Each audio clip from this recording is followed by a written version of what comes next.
Горячо, дуй.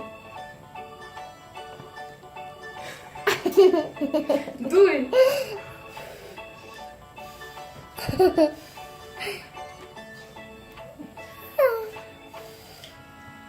Дуй, горячо.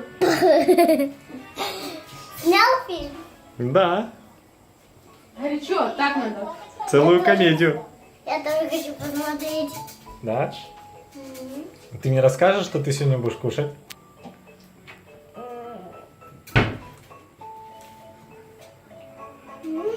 Ну что у тебя сегодня будет на ужин? Макароны с курочкой.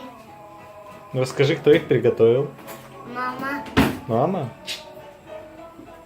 Это? Да. Ух ты, какая мама. Мама у тебя вкусно готовит?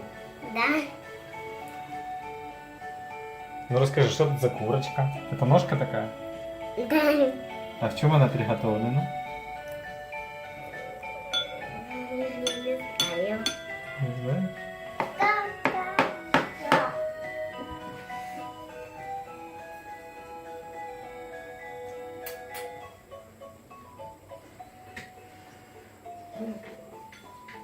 Приятного аппетита, Дась. Спасибо.